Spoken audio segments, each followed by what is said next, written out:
Good morning साथियों। Pre BEd परीक्षा 2023 के जितने भी कैंडिडेट हैं, उम्मीदवार हैं, उनके लिए प्रीवियस पेपर हम एनालिसिस करवाने जा रहे हैं। आपके जो 4 साल के प्रश्न पत्र है, जिसमें हम इस वीडियो में आज चर्चा करेंगे 2021 के प्रश्न पत्र की, जिसमें सामान्य ज्ञान, शिक्षण अभिरुचि और हिंदी व्याकरण के प्रश्न शामिल रहेगा। जो साथी प्री बीएड की तैयारी कर रहे हैं, प्री डीएलएड की तैयारी कर रहे हैं, वो हमारे चैनल के साथ जुड़ सकते हैं। चलिए सीधे वीडियो पर आते हैं। एक एक करके हम प्रश्नों को लेने जाएंगे। चलिए 31 देखिए भाई, ये 2021 के प्रश्न हैं जिस पर हम चर्चा कर रहे हैं। राज्य के मुख्यमंत्री के अनुसार इस राज्य की सबसे गंभीर समस्या है। ए, निर्धनता की समस्या, बी, कुपोषण की समस्या, सी, बेरोजगारी की समस्या, या डी, सिंचाई की समस्या। देखिए, अब इस राज्य में सबसे गंभीर समस्या क्या है साथियों? तो ये देखिए, हमारे प्रदेश की हम बात कर रहे हैं तो बेरोजगारों की समस्या सबसे गंभीर समस्या बनी हुई है। और ये जो है साथियों, केवल प्रदेश की ही बात नहीं होती, बल्कि आपके अन्य राज्यों की भी यहाँ पर बात होती है। ठीक है, चलिए क्वेश्चन नंबर 32 देखिए। वर्ष 2019-20 के लिए इस राज्य में धान का जो न्यूनतम समर्थन मूल्य क्या था? देखिए, चूंकि ये प्रश्न पत्र 2021 का है, इसलिए प्रीवियस ईयर के जो करंट्स के जुड़ा हुआ क्वेश्चंस हैं वो आपका पूछा गया है।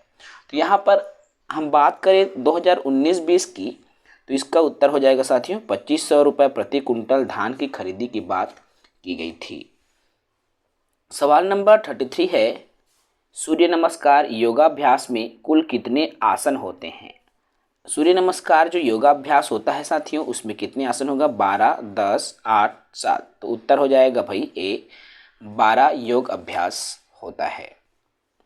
प्रश्न 34 देखो, विज्ञान शिक्षा में गुणात्मक परिवर्तन प्राप्त करने के लिए निम्न में से किसे अपनाने की आवश्यकता है?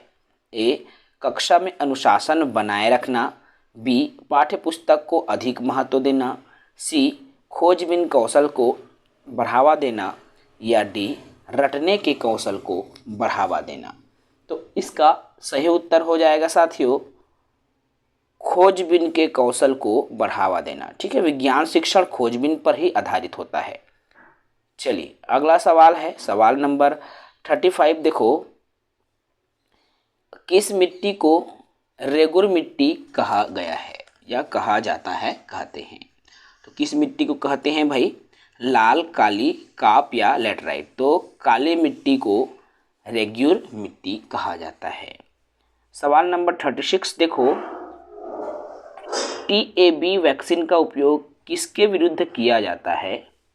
तो किसके विरुद्ध भाई? पोलियो, टाइफाइड, डिप्थीरिया या पर्टूसिस? तो किसके विरुद्ध किया जाता है? देखो, इसका सही उत्तर हो जाएगा भाई टाइफाइड के विरुद्ध किया जाता है। 37 देखो भाई, यहाँ पर गुप्त वंश का जो संस्थापक निम्न में से कौन था? ये प्रश्न शिक्षक भर्ती में भी आया हुआ प्रश्न है। तो गुप्त वंश के जो संस्थापक है वो आपका श्रीगुप्त आ जाएगा। ठीक है भाई, श्रीगुप्त जो है गुप्त वंश के संस्थापक है। ठीक है भाई, चलिए अगले सवाल में आ जाइए। सवाल नंबर देखिए, शाहजहां के द्वारा निम्न में से किसका निर्माण नहीं किया गया है? ए, लाल किला दिल्ली, बी, जामा मस्जिद दिल्ली, सी, आगरे का किला आगरा, या डी, ताजमहल आगरा? तो किसका साथियों निर्माण नहीं किया गया है? तो आगरे का निर्माण जो है शाहजहां द्वारा नहीं किया गया है। प्रश्न क्रमांक 39 देखो, यहाँ पर कारों में ड्राइवर की सुरक्षा के लिए उपयोग किए जाने वाला एयर बैग में होता है। अब क्या होता है भाई, जो ड्राइवर को सुरक्षा करता है ना, एक्सीडेंट होने से बचाता है, तो क्या है भाई? Sodium azide, sodium bicarbonate, sodium hydroxide या सोडियम नाइट्रेट? तो उत्तर हो जाएगा इसका देखो 39 का सोडियम अजाइड होता है। ठीक है भाई, चलिए सवाल नंबर 40 देखते हैं। देखिए, जितने हम प्रश्न ले रहे हैं, सबसे पहले हमारा ये जो प्रश्न है जनरल नॉलेज के 2021 के प्रश्न पत्र है।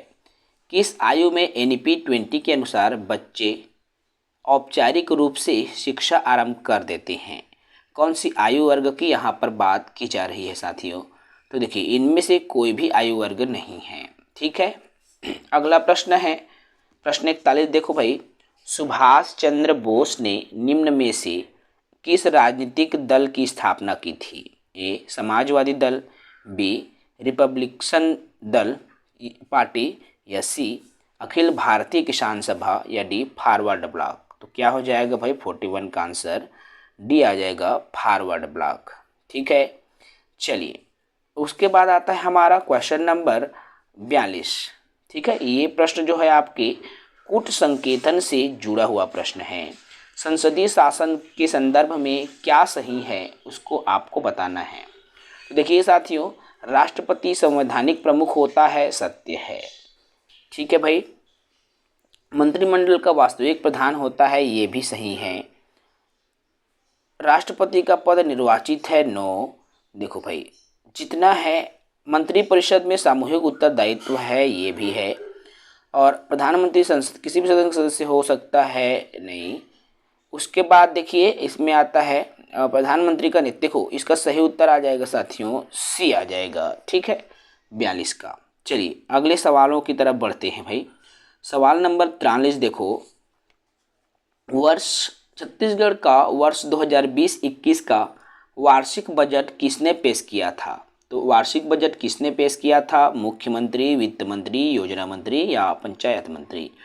उत्तर हो जाएगा भाई इसका ए, मुख्यमंत्री ने। भाई कोई भी राज्य का बजट हो, पेश करता कौन होता है? तो वहाँ के मुख्यमंत्री होते हैं। ठीक है, क्वेश्चन नंबर 44 देखो, छत्तीसगढ़ राज्य के आकांक्षी जिलों में किसे शामिल नहीं किया गया है? कोरबा, राजनांदगांव, महासमुंद, या जांजगीर चांपा?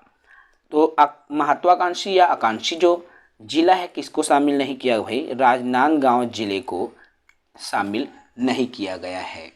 चलिए क्वेश्चन नंबर 45 में आते हैं।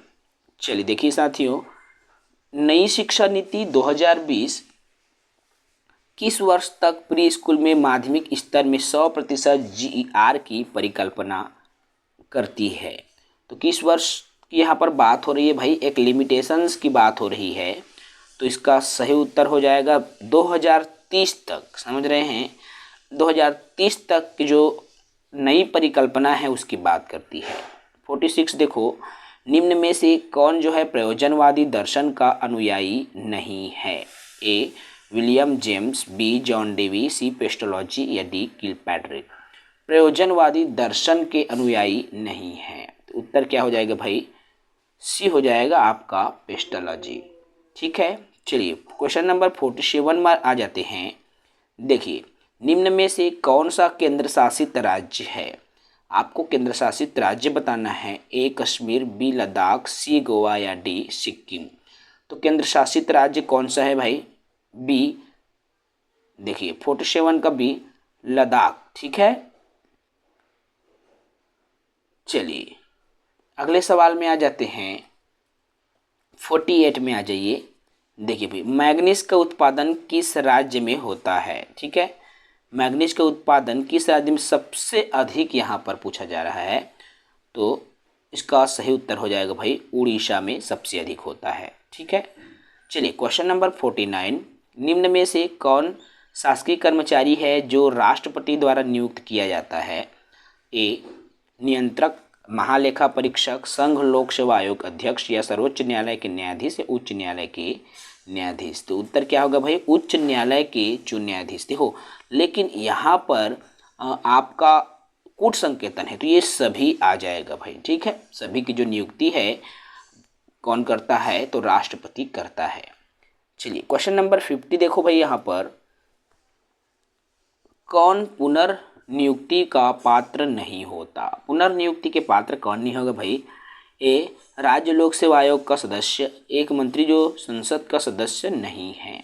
उत्तर हो जाएगा इनमें से कोई नहीं। ठीक है, कोई भी नियुक्ति के पात्र नहीं होता। ठीक है, चलिए सवाल नंबर 51 है शिक्षा। देखो अब यहाँ पर हम आ गए भाई शैक्षणिक, आपका शिक्षण अभिरुचि से जुड़ा हुआ सवाल है, और आपके शिक्षण अभिरुचि के 30 प्रश्न जो है शिक्षक आपका प्री BEd प्री DLED की परीक्षा में आएगा। ठीक है भाई, तो चलिए हम सीधे अब शिक्षण अभिरुचि पर बात करें। यहाँ पर देखो 51 देखो,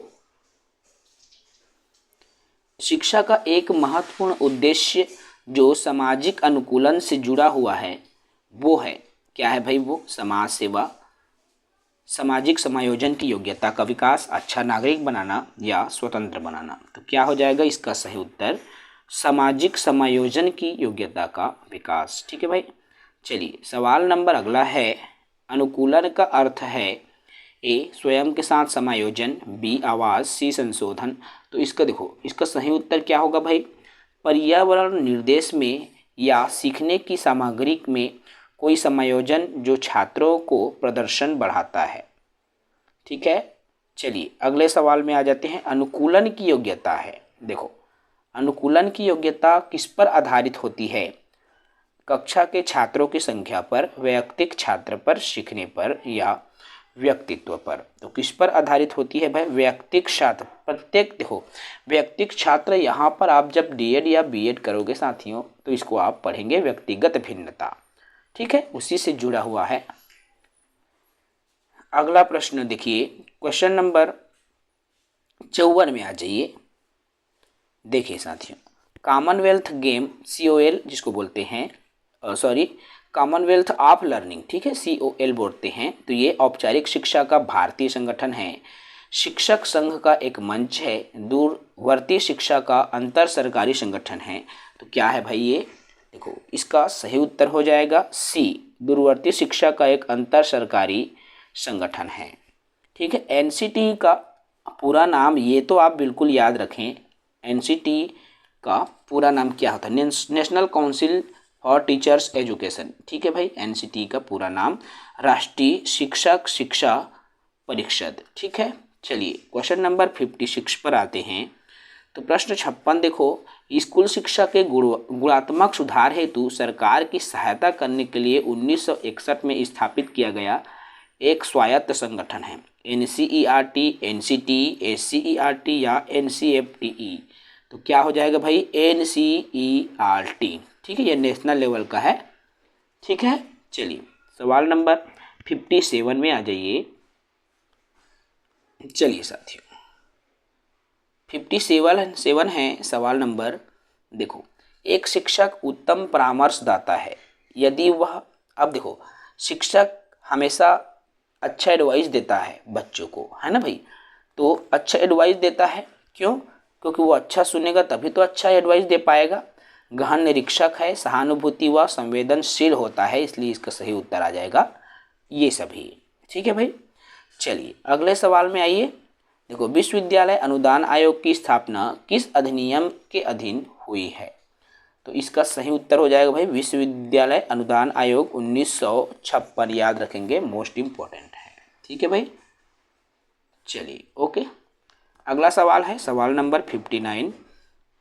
निम्न में से कौन सा विकल्प अध्यापक शिक्षा कार्यक्रम की गुणवत्ता सुधार करने के लिए प्रत्यक्ष रूप से संबंधित है? क्या है भाई? ICT संसाधनों के उपयोग का अधिगम, इसका सही उत्तर आ जाएगा। चलिए प्रश्न क्रमांक 60 में आ जाइए।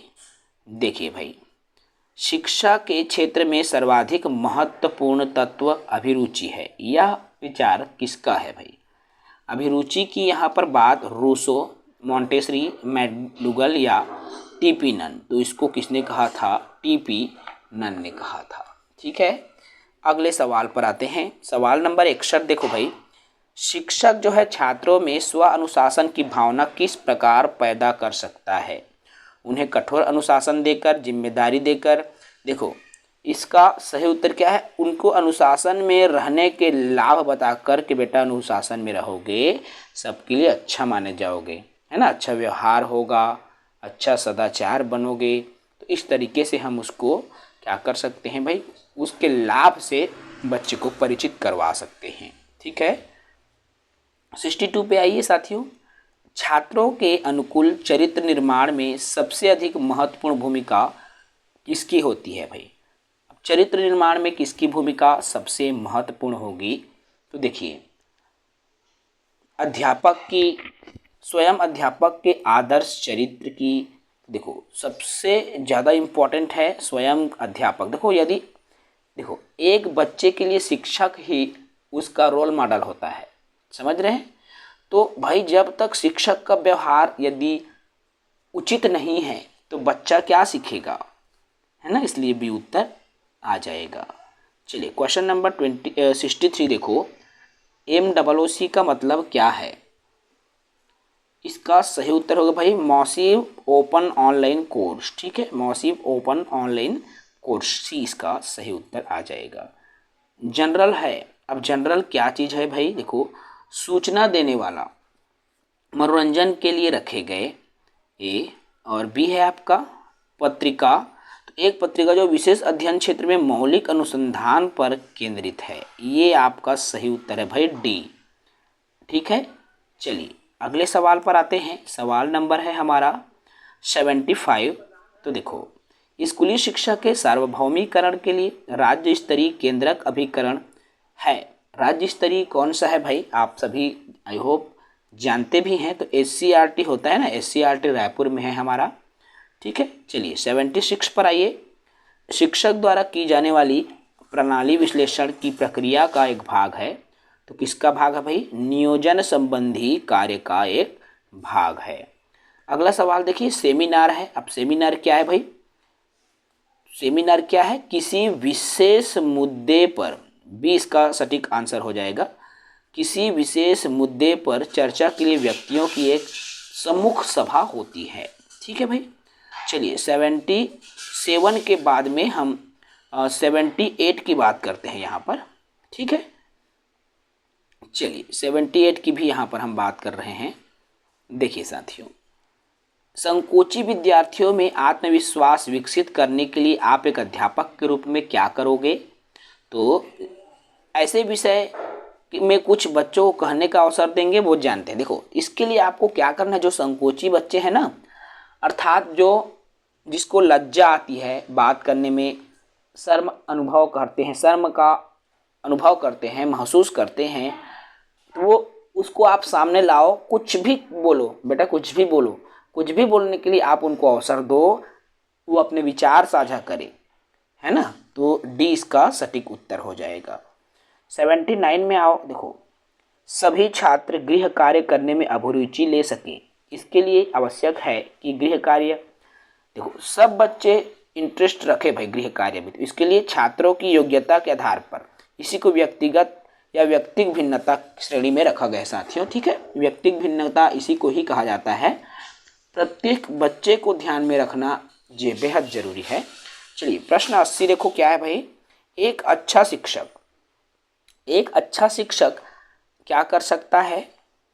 तो छात्रों के परीक्षा परिणाम पर ये तो नहीं होगा भाई, उसके मेधावी छात्र पर ही विशेष सब पर ध्यान देना है। तो देखो छात्रों के सर्वांगीण विकास पर उसको ध्यान देना होगा। ठीक है, सटीक उत्तर सी हो जाएगा।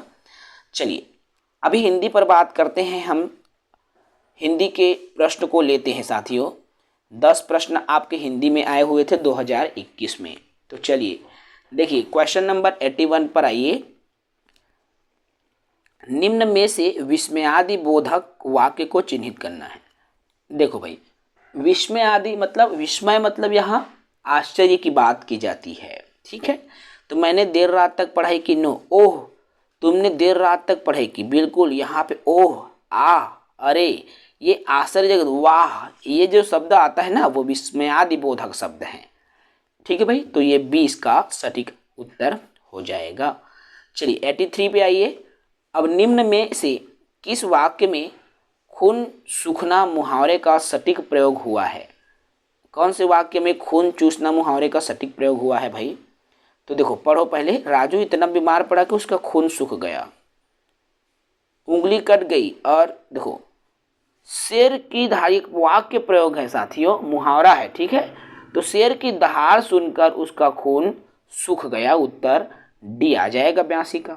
ठीक है, चलिए 83 में आ जाइए सभी। देखिए भाई 83 क्या कहता है, निम्न में से उस शब्द की पहचान कीजिए जिसमें अरबी फारसी उपसर्ग का प्रयोग हुआ है।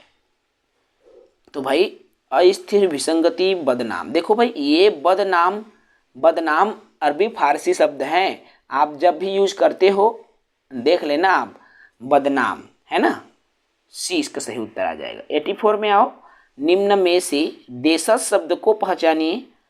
अब देशज शब्द को आपको पहचानना है भाई, तो देखो भाषा गड़बड़, हाँ ये है गड़बड़ जो शब्द है आपके देशज शब्द है, ठीक है। चलिए 85 में आइए, निम्न में से किस वाक्य में विराम चिन्हों का सही प्रयोग किया गया है। किसमें विराम चिन्हों का सही प्रयोग हुआ है भाई 85, देखो तो 85 का आंसर, पेरिस किस देश की राजधानी है, नो।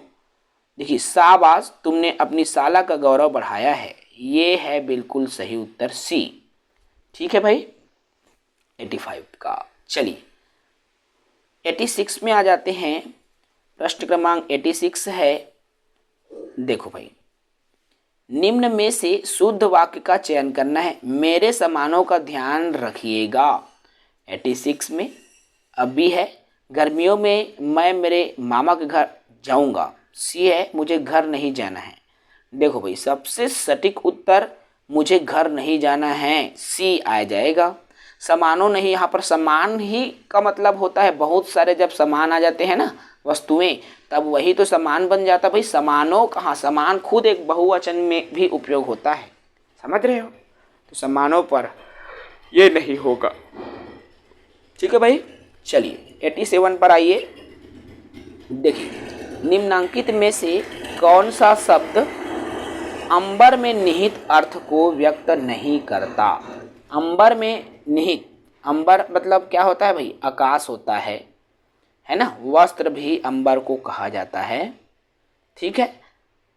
अमृत भी है, तो छतरी इसका सही उत्तर नहीं होगा, ठीक है। चलिए अगला सवाल है, सवाल नंबर 88, देखो तो अपादान कारक का चिन्ह क्या है, ने को देखो अपादान से क्या होता है भाई, आप कारक चिन्ह 8 प्रकार के कारक होते हैं, जान रहे हैं ना, तो आप पढ़े होंगे भाई 10वीं 12वीं कॉलेज में, तो अपादान से अलग होने का भाव रहता है ना, से में पर ये सभी आता है, ठीक है।